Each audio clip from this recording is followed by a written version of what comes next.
I am the Lord. Nelson, that is. Quite shocking.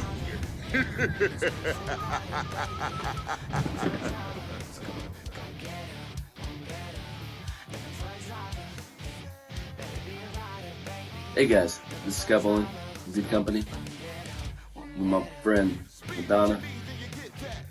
You need to definitely check out the show.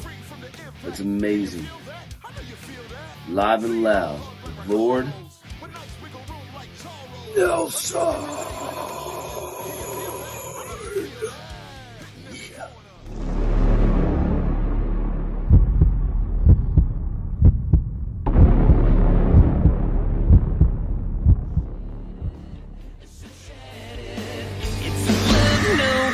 Can erase our hearts are bleeding. Maybe we were dying here all alone. No more home in the rocks for the fear of being left here all alone.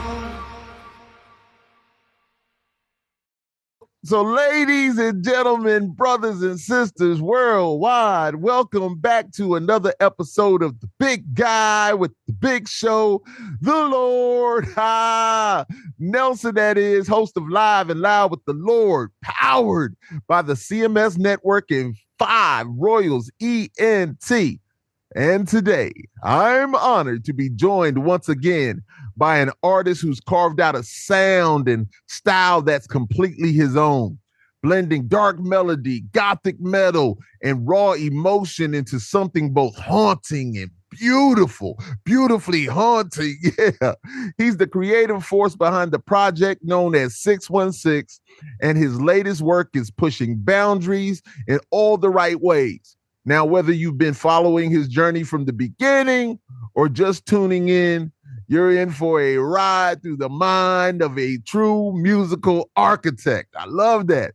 So please welcome back the one and only Matthew Lidwin of 616. What's up, bro?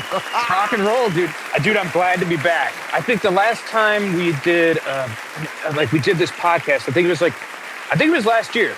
I'm pretty sure. So thanks for having me again, dude. Like, this is awesome. And last time we did it basically the same place. So I'm back right here outside, and this is where I hang out a lot. But yeah, dude, we have quite a few things to talk about, from Sun Studio to getting sober to all the new music and what's been up. So How have you been, dude? Listen, I'm doing well. Another day in the life of, just like you, working on new music on my project with Plastic Catastrophe with Lord Nelson. And we have a single out there right now called Drive. But man, listen, loving the podcast, just doing what I'm doing, staying busy, enjoying the life I have, man. I'm just thankful and grateful, bro. Dude, that's what's up, man. Like, I did check out what you've been up to, and I've seen that you have so many bands on there. I checked one of this last bands. I forget his name. I'm already coming unprepared to this fucking shit because good. Yeah, but I noticed you were doing some music as well, and I was like, oh shit, he's back. And I seen you've been doing like a lot of reviews on Rage Against the Machine. Right. That's the latest. That's the latest podcast episode that's out right now on the car. The classic album review of Rage Against the Machine, man. So I do those every so often, also because I just enjoy music like that. And so you go and you look at those classic albums. And, when you go back, a lot of times you think that there's like so many classic albums where every song on there is great, but it's not always that, man. It might be, 5 of the 10 or, whatever. So to get a classic album where every song is great on there is love. So I started kind of doing the hits and, the greatest hits or whatever, just pivoting a little bit, man. But, it's been amazing, man. And of course, Rage is an amazing band, to me. Yeah, well, dude, like, they changed a lot of stuff. And I saw you were talking about how you went to one of the shows and yeah, it got a little bit crazy. Oh, and, man. Well, obviously you said like you were going to jump off the stage or something. Jump over the barrier, man. Yeah, jump over the barrier. Guys looked at the big guy and they were just like, don't you do it. They were coming my way, man. So I had to chill. Dude, that had to be when did you see that? That's a few years ago, man. Man, that was actually still in the 90s back then. And what's wild is that a guy I know who's a great guitarist, man, he's so talented. he was telling me how he was there at the show. And he said he jumped that barrier. He went down there and had oh man, it was just my brother Kuma, the ambassador, my guy, man, he's just such a great guitarist. But anyway, man, it was a great time, man. A lot younger then, but man, what a beautiful time, indeed. Oh, fuck yeah, dude. Well, I tried that shit at one show. I did get on the stage, but I went for a stage dive and I jumped, I jumped, but no one caught my ass. I just smacked the fucking ground so hard. I think I walked out of there with like someone's camera broken. I think I walked out of there with like 3 broken ribs. So wow, dude. Yeah, and there's like nothing you can do about those. But right, and yeah. that's why they stopped a lot of that stage diving and stuff, man, because people were really getting hurt. And but it's just such a part of it, man. And I can just remember so many years ago being with Stuck Mojo, and people were like, "Come on, Lord, jump into the crowd." I was like, "You guys are not catching this big guy, man. I'm not going for that. You guys are gonna fucking move or something." I said, "Nah. I got love for you, but I don't have that kind of trust in you right now." Oh, dude. But here's the thing: is when I was up there and I went for it, I picked. Like, I should have jumped into the front of the crowd. Well, my stupid ass, I picked the part where there was like 10 people, like the open space. So like everyone just like backed away. So no, that's crazy, man. So let me say this. So the new music that you have, man, is powerful, visually, sonically, and emotionally. So let's dive into the heart of it. And so, it feels expansive and deeply personal. Can you walk us through the emotional and creative space you were in while writing this new material? Yeah, like Baby Blue, I wrote it about a girl, and then it obviously didn't work out, so to speak. And so I was just sitting in the studio. I wrote that song in like 15 minutes in my bedroom, like, but it ended up coming out really good. And then, I don't know, we filmed the music video in like 4 hours for that. In some places over here in Wisconsin. But I've been writing a shit ton lately, and it sounds a lot different than what I put out. It's a lot more goth rock, way more heavier than like the last part. Like, it's not so like too much, not singing my heart out too much. It's got more mayhem to it. Okay. Yeah, I wanted to make this new stuff that, I've kind of had it like, I started doing demos of it back when I was like 18 or 19, when I was listening to like a lot of like shit like Cradle of Filth and a lot of heavier metal bands. So I thought I wanted to go back to the roots with some of this stuff. It's not so like Elvis lovey-dovey type stuff. So it's got more balls to it. So I started recording on it. The new EP is called Love on Paramount. Love on Paramount. Okay. Yeah. So you can hear one of the instrumentals on Spotify already. I put it out there, but not too. It's like on the Hellfire Tapes Volume 3, I think it's on. Okay. And I don't know. I've been putting out a lot of music, just kind of giving all my demos away for like the time being. But now I'm back in the studio, like I said, next month. And I also was in Sun's studio, and there's we just released Sun Studio Cinderella Valentine when we were there, and we came out with a music video with that. And now I sent over. No one has seen it yet, like the making of Cinderella Valentine in Sun Studio with all of us with hijinks and shit like that. Right. And that's coming out with Cleopatra Records as well. And so far, people are liking what we're doing. I wanted to go and, I'm usually in the studio either here, like in Milwaukee, or Menominee Falls, so to speak, Wisconsin. But I wanted to do something that you don't hear a lot of people doing, like. Everything's becoming like this AI digital age thing where it is now you can see like people, they sit on their cell phones and they type in a couple lyrics and make it sound like this and make it sound like that, a little bit of country kick, and like they can just go and then within a minute they can have a song on their phone. Right. You listen to it back and you're like, that's not the way I wanted to go about doing this. I was like, I want to go record how they did. You got a couple microphones and you're rolling tape. Yes.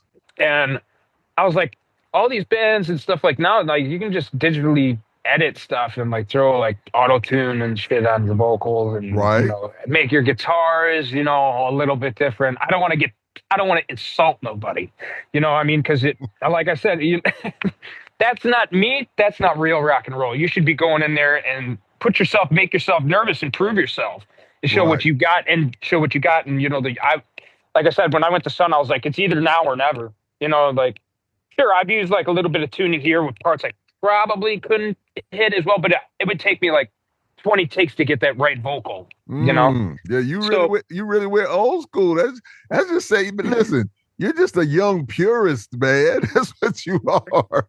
You're a young purist. And I want to say something to you, man. I believe that even the even though you've gone a little bit more toward the other side of things, I still think that what you were doing was just uniquely you. It had such a great vibe to it. And you know, your vocals, your tones and everything, man. So, you know, love to what you were doing, man. I think it's great. I just think the whole thing about who you are, 616, Matthew Lidwin, you know, it's dope. So, hey, you just continue doing what you're doing, man. It's love. And so, you know, I want to say this. So you 616 has always straddled a unique space between gothic, industrial, and melodic metal. And so what we're talking about. So with the new release, how do you feel your sound has evolved or matured though? Well, I guess I put a lot more heart into it. Like when I was first starting out, I did put my heart into it, but things were like lacking. Okay. You know, I was just starting out, and you know, trying to develop your own sound and to keep it going and going. And a lot of people change their sounds, you know, but to show that, okay, I get the sound. Now we just gotta get it to a certain point where it's like, now that's it, you know. So it took me being in the studio with Chad I. Ginsberg of CKY, the band, and we sat in that studio for, you know, 5-6 hours in New Hope, Pennsylvania, and he was like, "No, let's make it sound more like, all right, down tune the guitar to, you know, C standard, you know, and do, you know, drop your guitars. Now let's make the sound like fucking Motley Crue's on stage. So make sure that snare pops more. You know, it wasn't so like poppy. You know, like it didn't sound like I was making fucking the Backstreet Boys sound heavy. You know? Okay.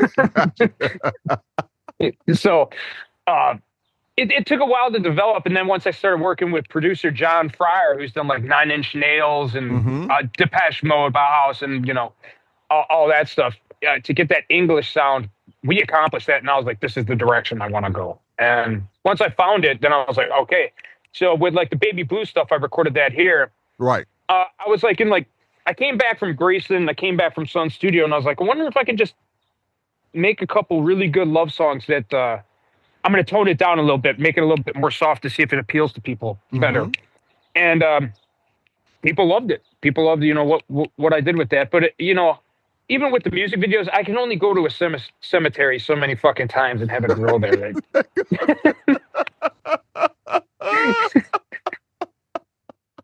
You know, it's everything's, when it comes to goth rock, you always see like, oh, there's a vampire there. Oh, there's a cemetery there. Now, what if we, instead of using a girl that's a vampire, why don't we make her a ghost or a werewolf? Right. So, well, you saying that, so you a wild dude. I love that. So what specific themes or narratives are you exploring in this new body of work then you haven't touched on in previous releases? Well, I did a Patient Number 9 by Ozzy Osbourne. Okay. So one of the first albums my dad ever gave me was Black Sabbath by Black Sabbath. And that's another reason why I wanted to record to tape in Sun Studio to get the feel of how they did it back in the day. So I'm bringing, like when I said more riffs, more guitar riffs instead of just the plain old chords, you know, singer-songwriter type shit. I want to be like, you know, add a little bit more punch, you know. I put salt on its balls, so to speak, you know, a little bit of road rash. So, yes, indeed. Yeah. Awesome. So can you break down, like, say, can you take one track that you've done from, say, your new project from the EP that you feel is a true representation of where you are right now artistically, and what makes it so defining, if you can talk about it? Oh yeah, Love on Paramount. That's why I named that's why I'm naming the 4-song EP Love on Paramount, is because it's like just basically like a massive fucking heartache, just something being destroyed, and just the guitars are crazy, you know, everything about it. I'm using, you know, fucking bass wahs for my guitars. I'm using just basically, you know, instead of turning your amp up to like fucking 9 or 10, well, I pushed it to fucking, you know, 11 teen. You know? I wanted it to sound like shit, but really good. So, oh man, listen, I'm gonna be honest with you, man. I think that your production has always been good. Not good, it's just been next level nice, as I like to say, man. And so your music has always been a great listen. I just think you got a vibe. I think you got a style. And like when you say like the Elvis, the Johnny Cash thing, and then you always say with the glasses, and you look, you understand about entertaining. You got yourself together right now. Look at you. You got your look. That's who you are. And that's love. Because like when you say the Elvis and Johnny Cash, once again, I just think about Volbeat and I think about Michael Poulsen and how he handled his business and he goes into it. But man, let me ask you this though. So what was the most challenging part of putting this record together and how did you push through it? Well, since I'm sober now, right, which has been, it was kind of awkward at first, like it. I really had to step out of because like when I was drinking a lot, like I was just always up to something that I didn't give a shit about anything really. I just did the songs, got them done, and just I worked around that. But now, since being sober, I have a lot more thinking to do and a lot more like when it comes to all the sounds. A lot. I had to put like even more of myself into this EP because before it was just like, all right, let's rock and roll these, six or eight songs out, and it worked. But this time around, I put myself in a nervous position that I haven't been used to since I've been younger. So going back to it, I even just flipping the amp on and hearing that, I feel more alive on it. My Paramount, it sounds like something like, it feels like kind of like I took the old building, ripped that apart and broke it down. Now I'm rebuilding from the bottom up and created something that's fucking even bigger than what I was. Wow. So yeah, more distortion, heavier drums. It's like what was missing in the past recordings is I wasn't like fully there. It was kind of like there was some kind of cloud like blocking me. Now that I have more clear head, that cloud ain't there no more. Well, so, listen, I'm going to tell you honestly, I can remember the last conversation we had, and you 100% are in a different headspace. The everything, the conversation, you're not like everywhere, here, there, which is still the cool part of who you are now. Don't get me wrong. It's still the part of who you are, that excitement that you have to me about what's going on. And you seem to be happy to be here, because I know I'm happy to have you here. So you seem happy to be here. And so let me ask this question. I was going to wait to ask it a little bit later, but I'll ask it now. So how you talked about it a little bit, how has sobriety changed your perspective and future outlook? Good. It's even walking down the street and going to the park by myself is a lot better. I'm not sitting there, by myself, pissed off at the world or depressed or any of that. Like like, it's been a bitch, don't get me wrong, but like now that, man, it was so bad at one point. I was in and out of the hospital over and over again. I thought I was fucking done. I like, when people say you gotta like basically hit rock bottom, like, right. I hit it. And like, and I had to say to myself, man, you come this far, you go and you got everything you've dreamt of, being on Cleopatra Records. You toured 49 states in the United States. And like, I sat there and I was like, well, I'm not going to be I don't want to go out as the guy who's just, he's just a, he's a, how can I say it? Like a fucking drunk piece of shit and he's nothing now. Like, how can you say it? What's the word for it? Like, when people just basically give up on everything and like they just keep doing drugs and drinking alcohol. Right. It's just like, I washed up fucking musician. I didn't want it to be fucking washed up. I got you. Like a lot of, I'm sorry for cutting you off. Like a lot of the kids say now, and you're still young too, but like they say, crash out, because a lot of people will crash out. And so I feel you. I hear you, and I think that just from what I'm hearing, that you're in a great space, man, and your vocals always sound good. Your music has always been stellar. You've always gotten the best musicians, led by you doing your thing. You've gotten great producers. And so man, I applaud you, my brother, man. You stay on that path of what's going to be best for you, man. And I salute you most definitely. So you've collaborated with some notable artists in the past. So are there any guest appearances or behind the scenes collaborators on this new material that fans should be excited about?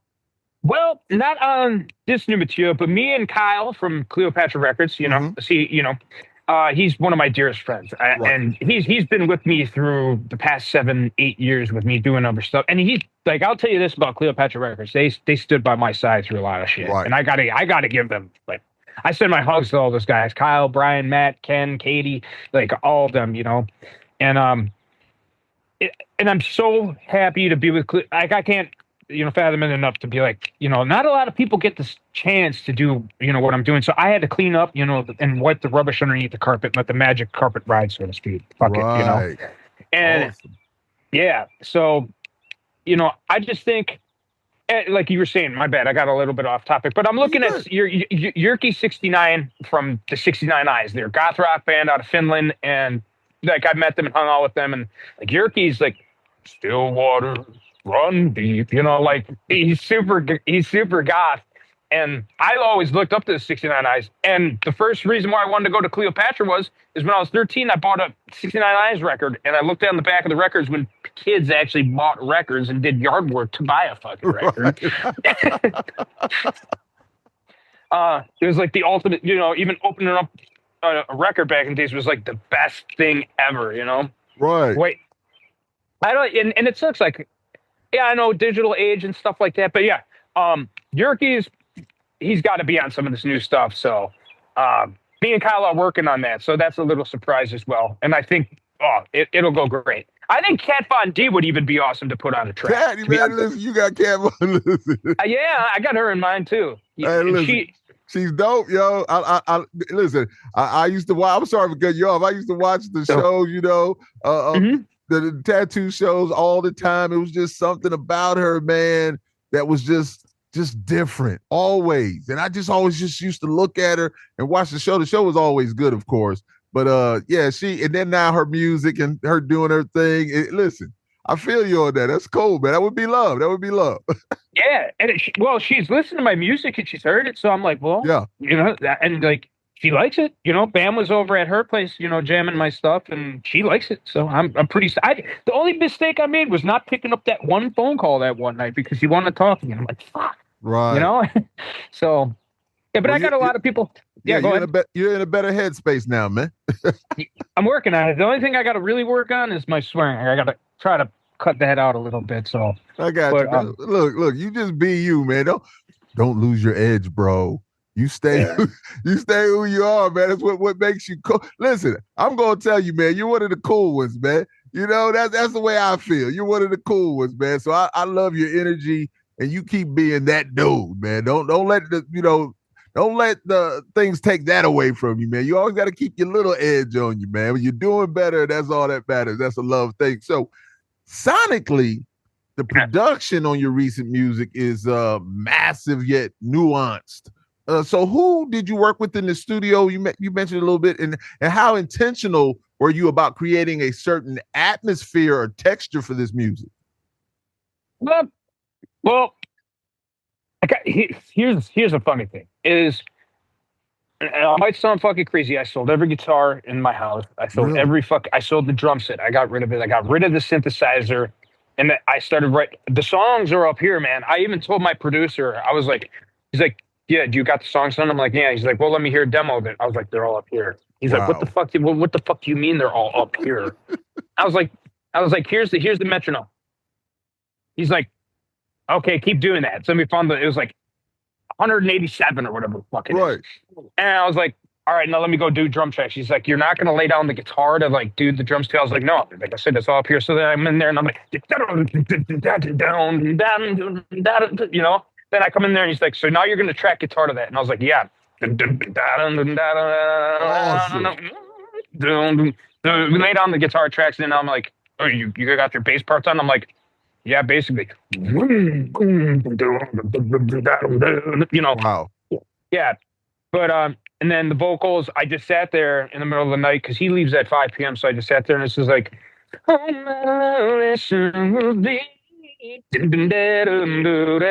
was like, okay, that's good. That melody's good right there. Okay, write that down. All right, now the chorus. Strum on the acoustic guitar, and I was like, there it is. All right, write that shit down. 10 minutes goes by, and I'm like, fuck, it's almost done. All right, bridge. Yeah, I'm listening to the song back. I'm like, over and over and over. I go, oh, no, that's a piano part. Fuck that. No lyrics there. Just, ooh. And then he comes in. He's all right. Are you ready for vocals? I do them. He's like, the fuck? Like, never met anybody do something like this. And like, I'm like, yeah, well, all right. Now let's do track. Let's do the second track. Or same thing, right, Matt? Yep. All right. Go and do the drums. Do the drums. Okay, those are knocked out. Awesome. And then, yeah, it's like Eric doesn't. Now he's starting to figure out how I work. Who you are, yeah. Yeah. So that's how I used to do it in other studios before I met Eric. So now he's just like, it's working. So, of course. Yeah, he's just like, it's a different style because usually there's not five. Usually when a band walks in the studio, you got like five guys in there, right? And everybody knows what they're supposed to do. Me is, having to do everything, which I'm very blessed I can do all that stuff. Yes. But it's just easier for me to do it because I don't like art. I've tried a whole band in the studio before, and once you're like the singer-songwriter of it, the guitarist will be like, I don't like that part. It's like, no, we should keep it that way because it sounds better that way. And then you start getting into arguments. Then before you know, it's like, fuck you. No, fuck you. Fuck you. Get the fuck out, So I prevent all that shit by working the way I do now. So then, the band, the things that you're saying, right? I always reference him, but like, man, that's on some Prince type stuff, man. That's like Prince, man. Prince knew what he wanted, how he wanted it, and that's what it was. He was in control of it. You're in control of what's going on with you, sonically, musically, the whole nine. And so you know what you want to hear. And so it's kind of like, Jay-Z or Biggie speaking on some rap guys that would come in and they never wrote down anything. They had it all in their head. How it is, and then to remember all of that and to have all those sounds, and I even can do that a little bit when you're saying that about like you hear certain things in your head, and as a creative, when you're allowed to bring that out, and it just makes it better, and I can tell that it is transcended, it has moved right into what you're doing right now, man. So I'm telling you, man, it's dope, man, and the fact that you have producers or the producer, what's his name, the guy you're working with, Eric LaBrosse, yeah. So Eric is understanding. Shout out to Eric, understanding what's going on with you. And just like you said, he gets you now and he's vibing with you. And you can have somebody who's open-minded like that, man. It's just going to make for a great product. And so I listen, once again, I salute you because I think that you have great music and I love what you're doing most definitely. So how does how does your visual aesthetic, because you have that always, you got to look, man. So how does your visual aesthetic, album art, the video, stage presentation tie into the story you're telling with the new music? Is there a larger concept or symbolism behind it? Because you're always good with that, as you were explaining earlier. Yeah. Well, with this, I always like shit that looks cinematic now. And it also like to this like new age, I should say. And I'm not even that fucking old. So. I'm only 33, but it's like I grew up with older albums. But now when I come up with something, I look at it and I'm like, now it's just like instead of just having like a typical logo, I always like think, and I'm already starting to draw up some ideas and stuff. Gotcha. And I want it to kind of look like since it's called Love on Paramount, it's kind of like instead of just having that Trident logo and just like the same 616 logo. I want it to look more.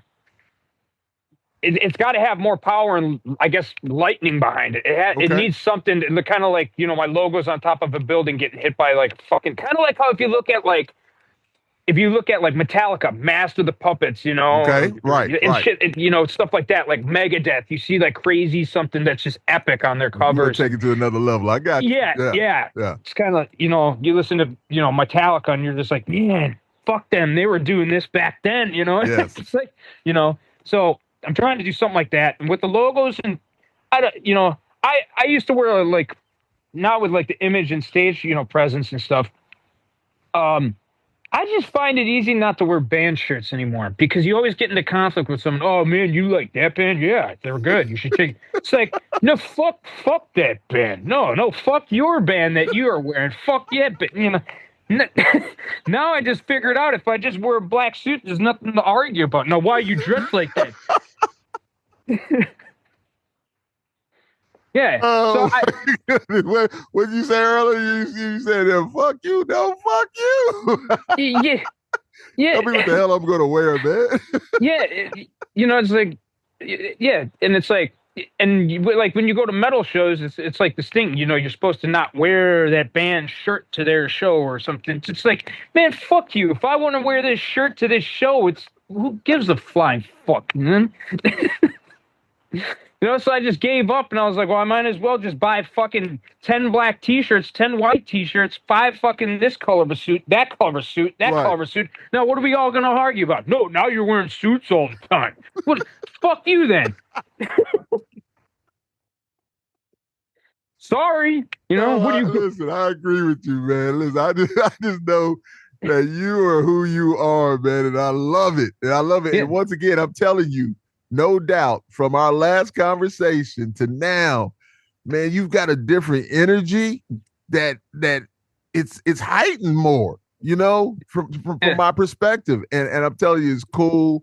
And the conversation back then was cool, and now this conversation is really a next level conversation, man. And listen, I'm enjoying every minute of it. But you're a funny dude, man. I love it indeed. So, in what ways do you hope this new release connects with listeners differently than your previous work, and what impact do you want it to have on your audience? Did take into a lot of things, but I started, you know, I did like this a couple songs in the past with the music. A lot of the fans I would read on, you know, forums and stuff being like, Matt ain't the same no more. His music isn't hard rocking no more. So I was like, well, I think I'm gonna go a little bit harder with this. And then I started thinking about it. I'm like, all right, well, that's kind of good because they're digging it, but they're not like totally into it like what they were. Right. So I got to thank fans for like their criticism on it because it kind of helped me. Because if you don't have no faith, yeah, because they're the ones listening to you. That's you know, right. so you listen to them as also. So I was like, all right, well, I gave them a little bit of chill part. Now I'm going to go for a little bit harder part, and then they'll probably be. So it's kind of like thank you for for liking what I do. Well, also thank you for kind of like giving me the little extra push to give you a little bit of heavier stuff. So right, you right. always got to listen to the fans too because they are the most important. So of course, they're the one listening to your stuff, and it's straddling you continuing to be you and what they love from you and still moving forward. You know, right.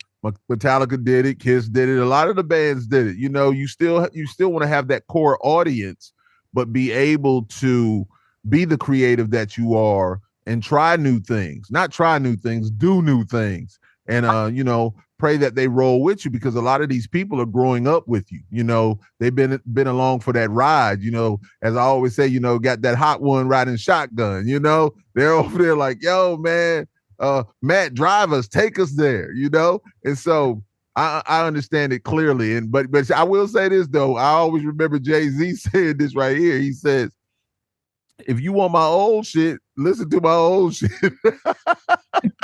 And so now I'm moving forward with this. This is the new me. I continue to grow. But yes, indeed, the fans are very, very important, man. And all the ones that my Matt Acevedo that we have, man, we're just thankful and grateful. And all the Stuck Mojo fans that still continue to support what I'm doing now. And man, listen.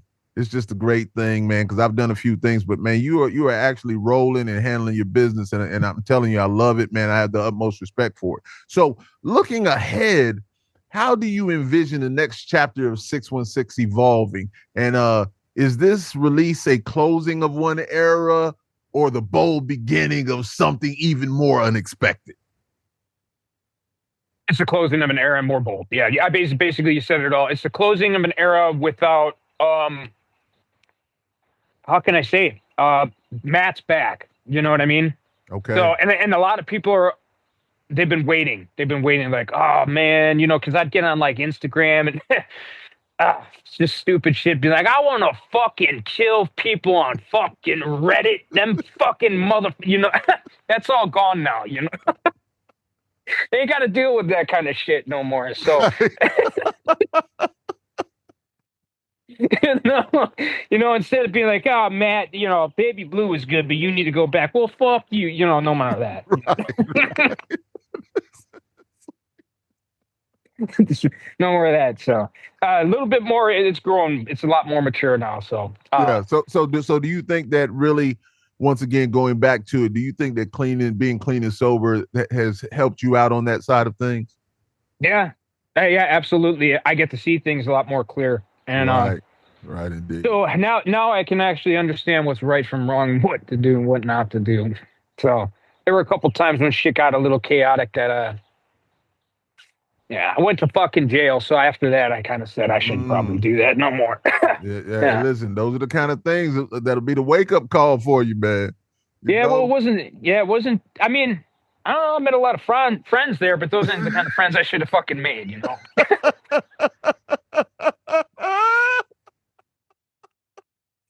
Matthew Lidwin, ladies and gentlemen, is a wild boy. He's a wild dude.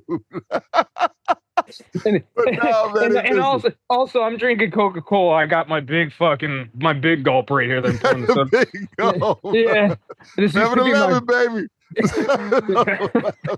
So, I'm drinking out of my old drink. Yeah. Hey, listen, dog, man. I just we gonna get close to ending this here, but I just want to tell you, man, it's awesome. I appreciate it. It's great to see you in such a good way, man. And the fact that, to me, it seems like you're feeling good about what's going on with you. And you got to love you first. Before you can do anything for anybody else, you got to love you first and treasure who you are first and foremost. And then when you're at your best, you can give your best to others. And as my boy, Relentless and Hell B John says, we just need better human beings in this world. And I believe that you're working on being that better human being. And it starts with you, of course, always. So, no matter what all the, as they say, the white noise and all the other noise out there that people are talking or whatever like that, you're Matthew Lidwin from 616 and you do what you do, baby. That's what's up, man. That's what it is. And it's going to continue. So my last question, as always, is what was the last song you listened to?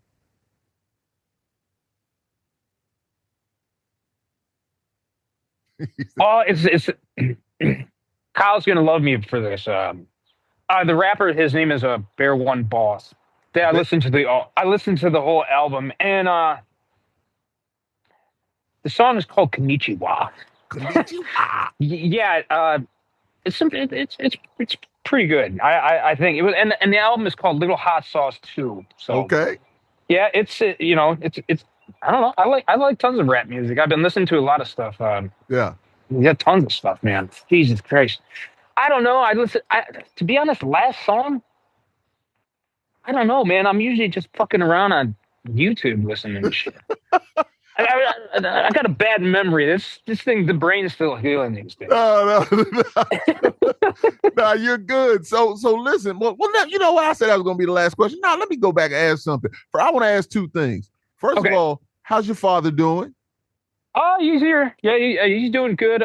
He's obviously in retirement, and he just he works on his trucks and works on stuff around the house. He's doing good. He's alive.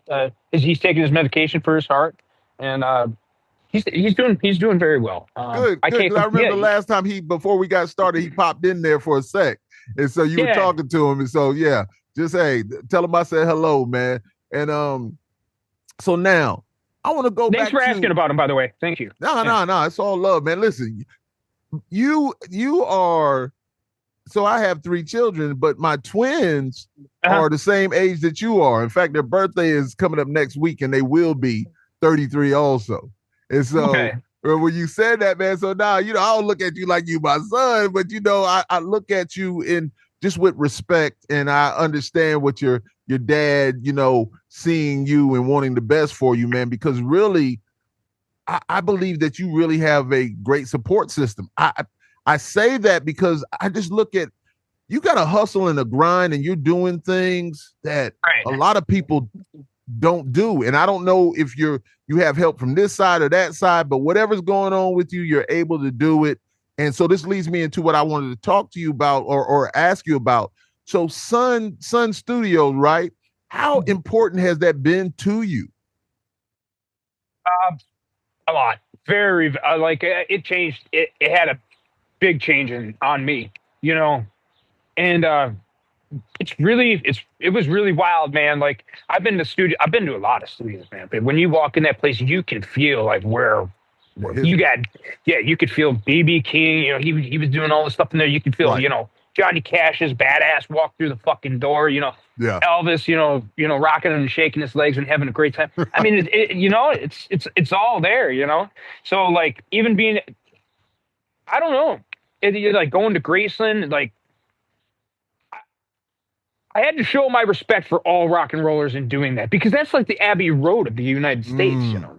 So, you know, and a big part of it is a lot of people they know about Sun Studio, but they really don't know what's been in those doors. Like where all the, you know, all the jazz music that came out of there, everything. You know, when I got to walk down the street in Memphis and experience like the best of the best music, and you walk around here, you don't find that, you know, I mean, it is Music City straight up. You go to Memphis, and there's so much soul and heart, you know, in that city. It is just fantastic. But awesome. And just knowing that when I walk through the door, even just knowing like, holy shit, like this is where, you know, Elvis stood where I did, and I tracked all my vocals. Fucking what? Oh man, awesome, man. And listen, and shout out to your label Cleopatra Records, man, for you saying them supporting you and all the staff and everything, man. So shout out to them also. And hey man, this has been truly enjoyable. And I thank you and I appreciate you. And even for the other two artists that I'm gonna have on the show also, thank you.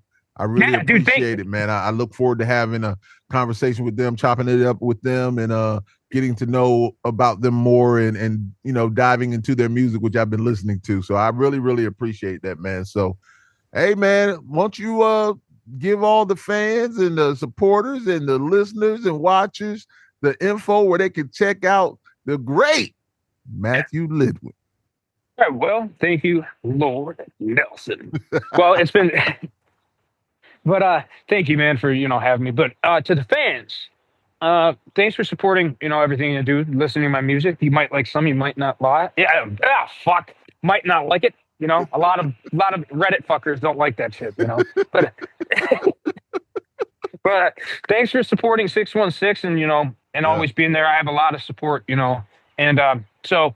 You can expect a great new EP coming out and a great new release through Cleopatra Records. And I'm hoping to work with the 69 Eyes, and hopefully Kat Von D says yes. So a lot of things are, And, you know, more stuff to do. And hopefully, well, next month, God, that motherfucker would have changed.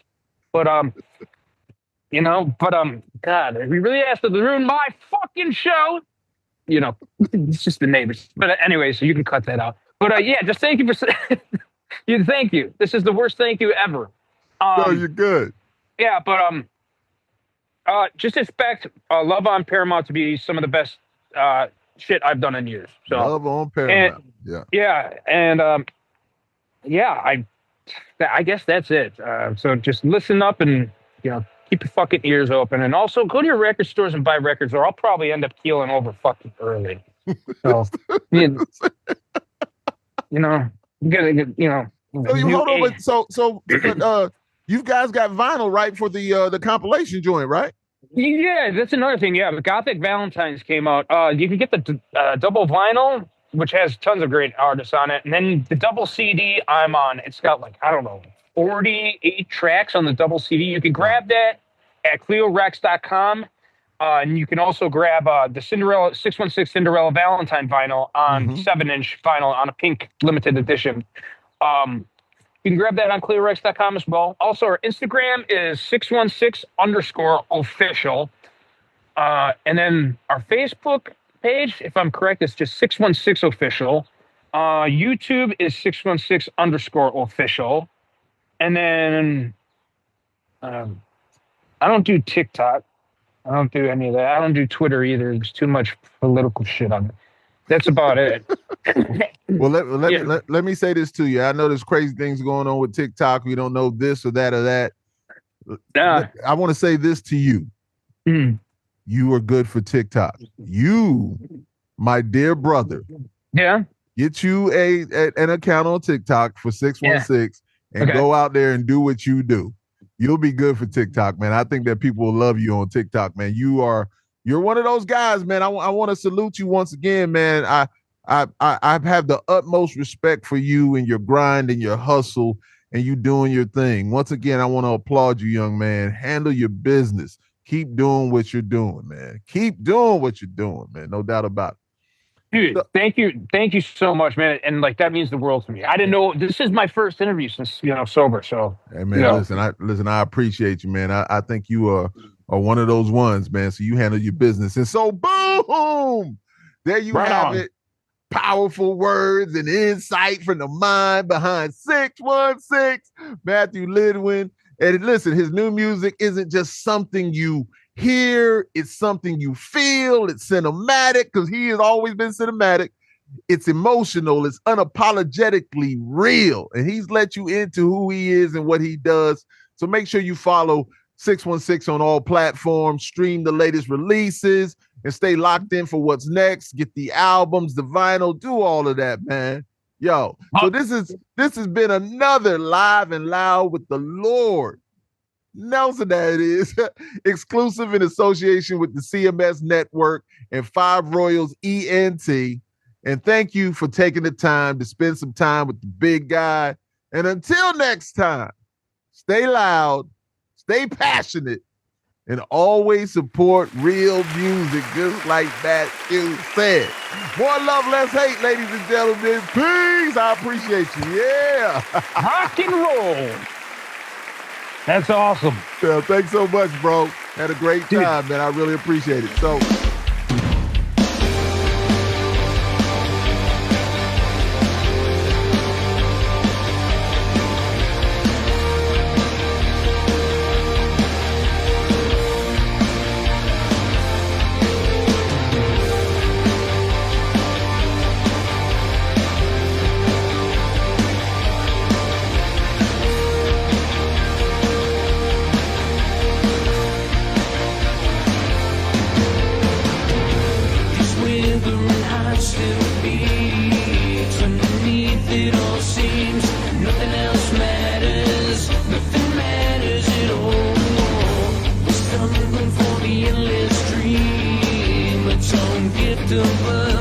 Fail to succeed, baby, we're shattered, so shattered. It's the light no God can erase. Our hearts stop bleeding. Baby, we were dying here all alone. No more home in the rocks. Warm Palestine's hearts down to stone. We're drenched in the sadness of the madness. Flames burning out, love strips to the bones. And we sold our souls for the fear of being left here all alone. We knew the world would be at fault. We held on through the pain of it all. We could sleep at last. We close our eyes, one last breath, only one last kiss. Goodbye, there's nothing left until the death we fell head over evil heels and we're born. Our hearts stop bleeding. Baby, we were dying here all alone. No more home in the rocks, just warm Palestine's hearts down to stone. We're drenched in the sadness of the madness. Flames burning out, love strips to the bones. And we sold our souls for the fear of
Now we're going to see the king.